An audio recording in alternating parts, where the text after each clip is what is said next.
Hey guys, and thanks for joining me for yet another video. In this demonstration, we're going to be making a very popular snack that's made in my birth country, which is Trinidad. It's called Kurma. It's more of an Indian dish, and it's more so prepared around close to Eid and Diwali. However, I happen to like this treat, so I'm going to prepare it and show you how easy it is to accomplish this.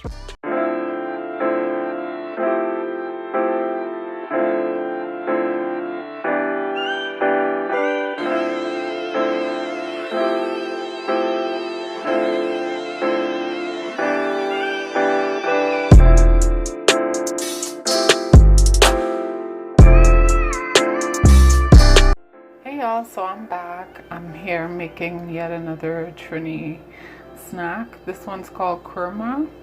So in here I have some ground ginger, cinnamon, nutmeg, and half a teaspoon of cardamom powder. I also will be needing a stick of butter. I'm gonna cut it up into cubes.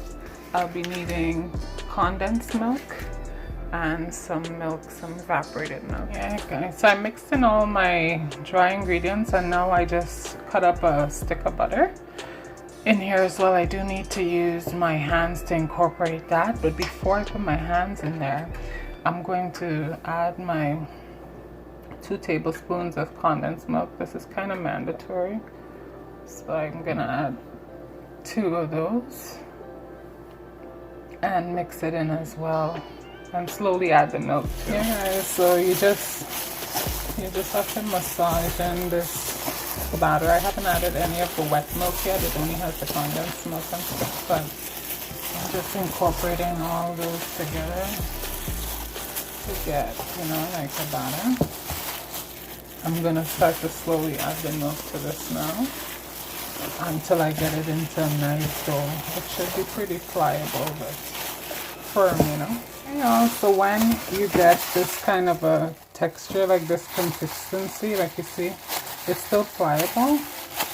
So anyways, I got this all rolled into a nice ball here, and what I'm going to do is I'm going to cover this in some clay and stick this in the freezer for this to come together more for about 10 minutes. And then I'll be back to show you what I do with it. But I'm going to stick it in the freezer for 10 minutes so it can get a bit more solid,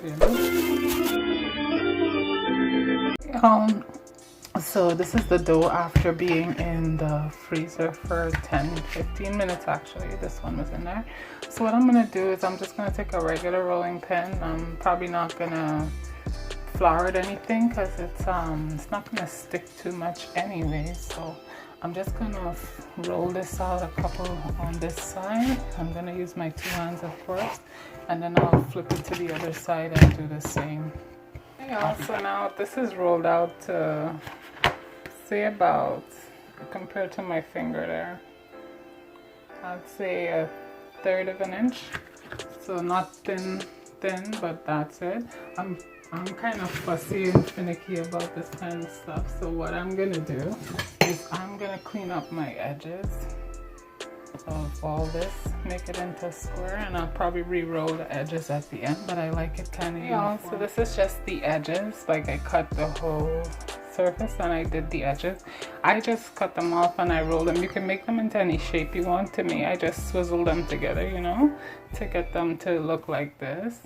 So I'm gonna be putting this into a medium-high fire or heat to fry, and I'm gonna be stirring the bottom of it so that it doesn't stick, but I'm going to show you what that looks like. The oil has to be hot though.